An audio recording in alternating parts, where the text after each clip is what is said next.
It is my pleasure to introduce to you Ravish Kamath. Ravish has over a decade of experience in bringing products and ideas to life. At Regale, Ravish is responsible for driving the overall product strategy and its execution. He is passionate about prototyping, evangelizing new technologies, building and mentoring teams, and of course, launching new products. With that overview, let's get started. Over to you, Ravish. Thank you, Divya. Hello all. We have quite a bit to cover today in our webinar, so we will start off with a quick structure of the webinar. So first, we will be diving a little bit into the actual definition of a playbook. We will quickly take a look at some of the quick statistics on what happens in the absence of a playbook and what are different market research reports saying about what happens when you do not have a good playbook in place. We will also cover where do playbooks help, what makes a good playbook solution, some good examples of sections or chapters of a playbook, and what kind of metrics should one look to track in a playbook solution. So this largely are the different sections of the webinar. So we will first start by actually trying to understand what is a sales playbook. Many of you might be familiar with the name playbook, used a lot in American college football. It's how you play the game against your opponents. So in a business context, in a B2B sense, a playbook is the source of truth for all potential customer interactions. So this could mean it's a lead that's just come into your sales pipeline. It's a marketing qualified lead. You're about to hand it off to a sales team to get the qualification. It could be going into a sales accepted lead. It could be in any of these stages in your CRM. So you need to provide your sales teams with every knowledge of the business as possible, knowledge about your competitors, knowledge about your value proposition, your solution overview itself, some of the sales practices, a lot of those. One of the key things that we always advise is around making sure your playbook never becomes a static document, rather, almost like living as a PDF somewhere as a resource within your intranet, but rather the playbook should become a living document, something that's edited almost on a daily, if not weekly basis, and you're getting constant feedback from your sales team if they are actually getting value out of the playbook. And there are other ways also to measure the playbook without trying to get feedback, and we'll cover some of those in towards the later part of our webinar today. But let's go on and take a look at some of these statistics. These are based on some research reports done by SiriusDecisions, Aberdeen, some well-known market research firms. There are 4 quadrants that generally people talk about when they talk about some of the stats that affect sales teams and sales organizations. They largely are on opportunity cost, which means there are either you have created all the content materials and they're not accessible or available, or they are unused or underused. There is a revenue loss. Of course, this is almost an estimation. But 2 of the key metrics that we think are really the focus is the time spent searching, which is about 43 hours, and finding relevant content, right? So 65%. Now, those are the 2 metrics that kind of hit the sales teams and sales organizations pretty hard in terms of time and in terms of inability to find the right content at the right time and being able to surface it for the opportunity. Now, the impact of all of these is, of course, missing on revenue targets, delays in the sales process, or unable to close an opportunity and things like that. So, where do sales playbooks help the most? There are multiple facets to this question. So, one is, of course, trying to help your new hires on board faster. So when a new sales hire comes on the team, they need to quickly know what's been working, what's the overall what's been the overall success rate of the team. They want to know quickly about the solution. They want to understand the target market pretty fast. They want to know what is the top performing rep doing that is working so well that I can replicate and do it well. So if you want to get people to learn that, you can have one of those sections that help people understand that game very well. You can also help improve performance of average reps by actually getting them to learn some repeatable processes. And while you're getting into key accounts, you can equip your reps with knowledge about their needs, personas, competitors, solutions, FAQs, quite generally asked questions, and things like that. So while this is one of the dimensions that sales playbooks help, then there is a completely different dimension that we can flip around and look at, which is from a complete CRM perspective. You have this normal sales cycle where there is initial contact, there's an inquiry, there is a marketing qualified lead, there's a sales accepted lead, sales qualified lead, then there's a forecast, there's a close where there's either a win or a loss. Now, the sales playbooks play a very important role in, they can play a role on either side, inquiries and closure as well. But in this phase where it's highlighted from MQL, which is the marketing qualified lead, to the forecast, the sales playbooks can play actually a pretty critical role where you could have chapters that are specifically designated to every one of these sections. So for example, when you have a marketing qualified lead, what are the set of assets or collateral that you can provide the sales team with, which they can actually use to, generate the conversations. It could be qualifying questions. It could be, probing questions. It could be anxiety-inducing questions. It could be any of these questions, which basically help this lead move into a next stage, which is the sales accepted lead stage. And so on and so forth. So sales playbooks play a massive role based on, what stage a lead is in your CRM as well. Now, looking at what makes a good playbook, we talked about playbook just being a static document, or not being a static document, being a living document. But the key thing here is what else is there. It's just not about a playbook. It's just not about content. So it's an overall solution. So when you're looking at a playbook solution, you want to consider a playbook solution that at least has these three aspects to it. And there are probably a lot more aspects than these. But these three minimum aspects, which is around content management system, something that allows you to author rapidly and update content in a rapid fashion. Now, time and time again, we've seen in some of the implementations where we've gone into our customers, where we've seen that they have systems that are pretty good, what I would say, robust. They're robust systems, but when it comes to actually rapid authoring, they can actually get in the way of it, and they are also very rigid in terms of its structure and what it can allow you to do. So that can very quickly get in the way of, the content teams that are producing these playbook content for your sales reps. They may generally struggle to produce the content in a timely fashion and actually eventually not update it as well. So content management system with, features like organization, tagging, search experience, and the overall ability to find content is very critical from a playbook solution perspective. We talk about accessibility. Accessibility is, of course, whether it has got a mobile app, which allows your sales teams to access content on the go. We're talking about whether the solution can actually integrate into your CRM. Maybe it's a Salesforce, maybe it's Marketo, maybe it's some other CRM like Microsoft Dynamics. Do they have plugins which basically surface the right contacts within your opportunity?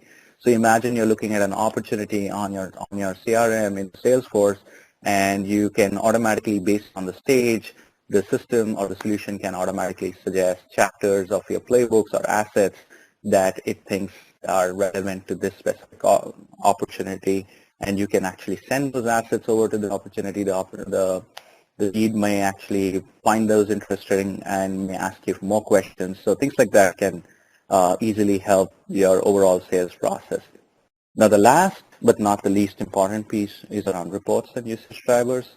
If the solution has, ability to measure content consumption, user participation, or even provide automated reports that says, hey, here is EMEA, a report for EMEA, here is a report for APAC, here's a report for Americas, and here are your top sales reps from each of these geographies. You can probably drive specific programs within your sales organizations to ensure that it's uptake of the solution, or even reward people who are performing well and keep them incentivized to keep this effort going. Because if the organization participates, at the end of the day, the overall of sales organization tends to perform much better. So in this webinar, of course, we are focusing on a sales playbook, but there are other playbook types: customer success playbook, and there is a partner playbook. Customer success playbook is nothing but just a what should you do in the customer life cycle, what should you do when the customer is onboarded, what should the customer do on day 2, day 3, how do you take the user on this journey through your solution and usage, and those are pretty much some of the chapters of customer success playbook. With a partner playbook, it's all about enabling your partner to succeed in selling your solution. They need to be incentivized. They need to be convinced about your solution. So you provide pretty much providing a lot of ammo to your partners. At the same time, you are trying to give them some sort of training and ensure that they are going to be successful in selling your solution. Now, that we've covered some of the basics, we'll come actually to the main part of this webinar, which is the what makes a good playbook. And like I said, we're considering a sales playbook in this case.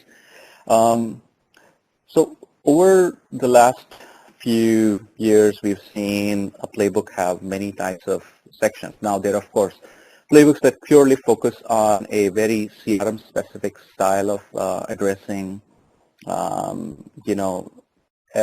different requirements. For example, there might be playbooks that have stage 0, stage 1, stage 2, stage 3, depending on complete CRM or the customer lead life cycle. So, you might say in stage 1, user has reached the sales qualified lead stage, so here's a set of assets that I will target at him, and so, things like that.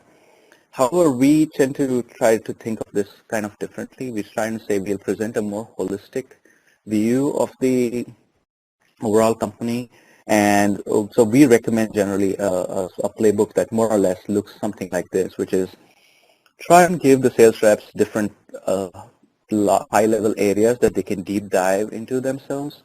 For example, personas and conversations, solution overview, customer success, competition and objections, enablement resources, pricing and packaging. And we'll cover each one of these sections and see what sample chapters under each of these sections look like. For example, personas and conversations. In this, you really want to focus on the different buyer personas, and you're basically trying to create a profile. You're trying to say, I'm targeting a specific type of account. I'm trying to target a specific type of role or job title.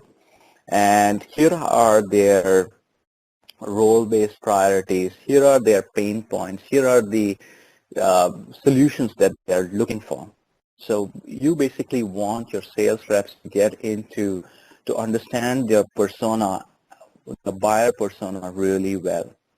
And at the same time, what you want to do is provide them with a set of questions that they can use to actually either open a conversation, keep a conversation going, or things like that. Now, even with these questions, there are different types of questions. We talked about this as value prompting conversations, but the questions are largely around, hey, how do you do, this as of today, right? How do you do this work as of today? And then you can basically have questions that actually dig deep into their concerns, what we call questions that raise concerns, right? About do you think you're able to deliver this with reasonable quality? Do you think you're able to do this in a reasonable amount of time? Do you think you are completely equipped, or you have all the tools required to give relevant answers to your management, and things like that? Now, things like that obviously are more to guide the customer to think through their overall problem. because in many cases, a lot of customers haven't thought of all these dimensions. So your list of these questions to your sales reps basically helps the sales reps understand overall what are some of the conversations that they can have with their customers. And of course, trying to identify opportunities. Sometimes people don't really speak or describe the problem the same way we think or we want them to. So what are some of the trigger words that they need to watch out for? For example, while describing a problem, someone might just talk implicitly about privacy concerns. When you talk about data loss prevention, you need to help your sales reps actually spot these words and use those words to actually piggyback into either features of your products and things like that, and actually talk about relevant case studies or use cases, so which will basically get your customer's attention. The customer understands that your solution is probably the answer for what they're looking for. So we go into solution overview, which is the next section. Here again, it's all about the product solution features. You will want to introduce a quick 2-minute story so that all sales reps understand a quick elevator pitch, and they understand what is the absolute must, what are the absolute essential features or the industry terms that they need to talk about.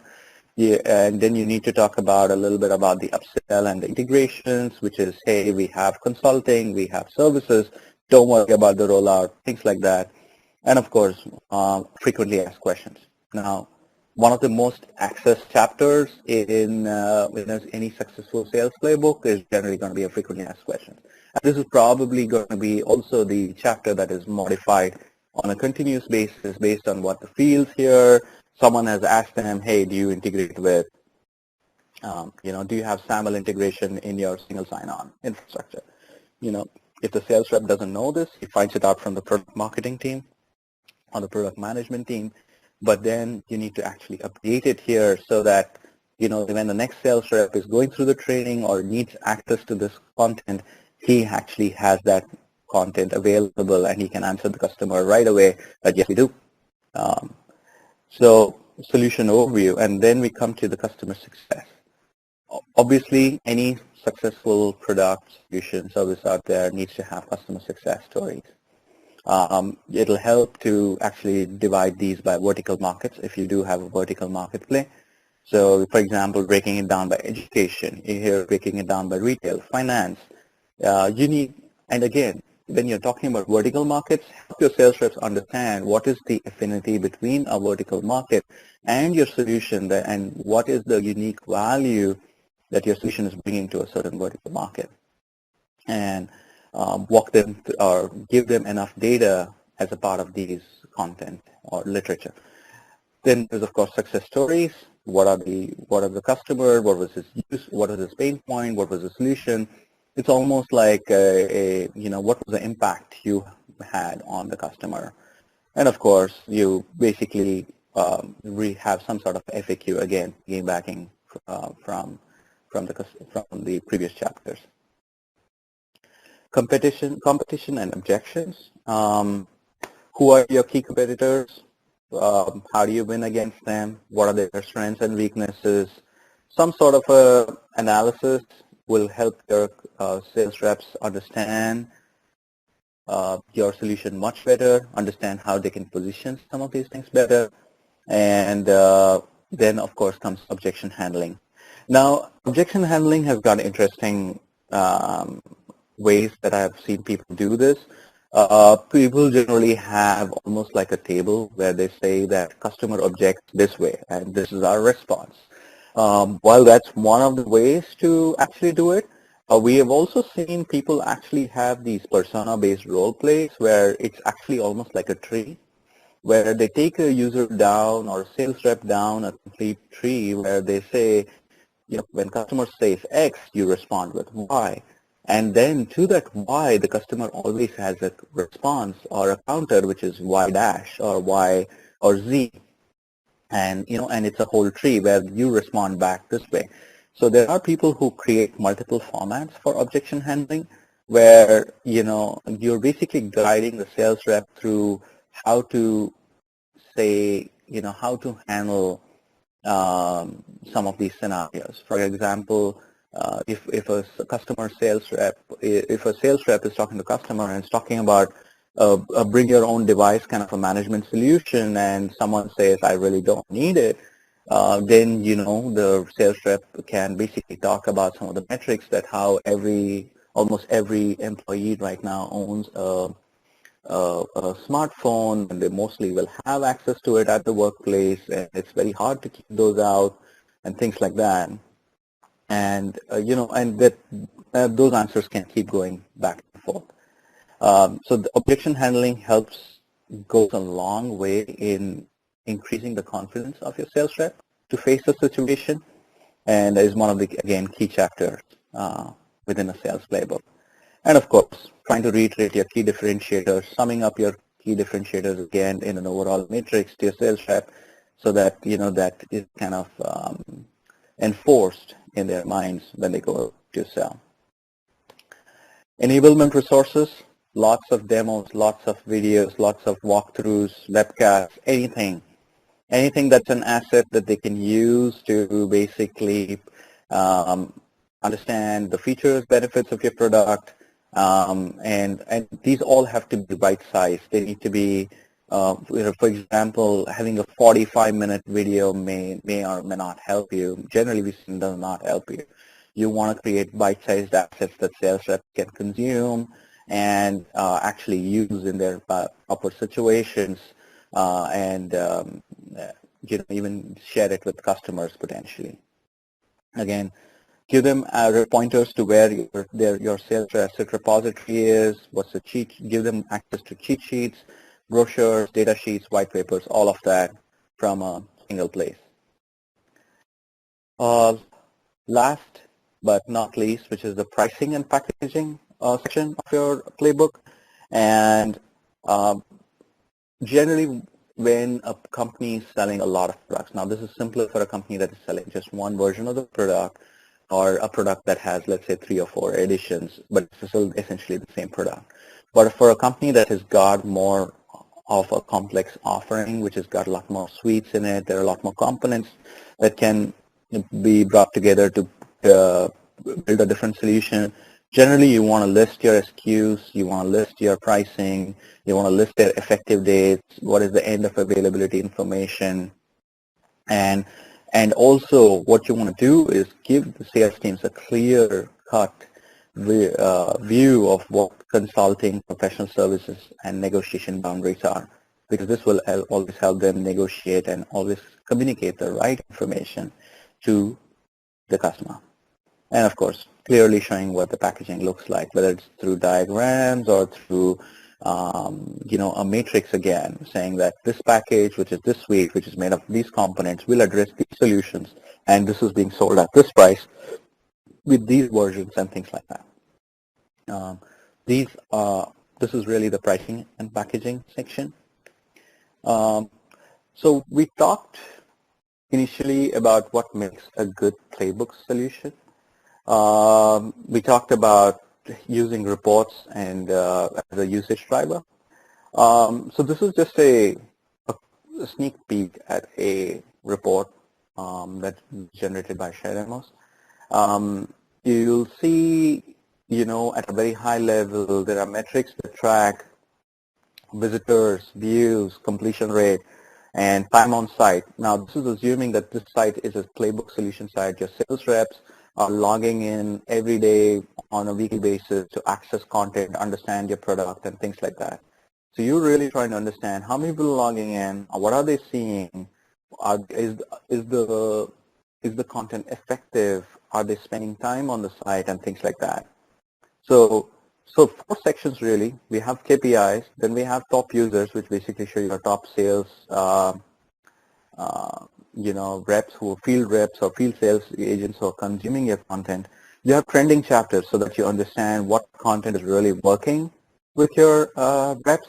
And then, of course, have geo, so you can drive behavior. So if you see any specific geo that is not participating, you may want to actually see if you can reach out to those people and say, hey, we see that you're not really accessing the playbooks. Can we know why that is the case, and things like that. Like we said, so Regalix has a product called ShareDemos. ShareDemos is a SaaS offering, software as a service offering. You can use this to build a lot of content. Playbooks is one of those. Some of the metrics that we saw here are easily powered and built out of the box using ShareDemos. You can easily create all these this content pretty quickly and in an easy way. So I would encourage you guys to also take a look at ShareDemos and let us know how we can help you in your sales enablement journey. My contact information is here. You will receive these slides at the end of this webinar. So now I'll be more than happy to answer any questions that you guys may have. Thank you, Ravish, for a wonderful session. I hope the audience found it very informative. Thanks for joining us today. We hope you found the webinar informative. You will be receiving an email that will alert you on the on-demand status of today's event so that you can review any material you missed or simply want to go over it again. For any further queries, questions, please write to us at marketing@regalix-inc.com. On behalf of the presenter, Ravish, and all of us here at Regalix, my name is Divya and we wish you a good day. Thank you once again for joining us today. Goodbye.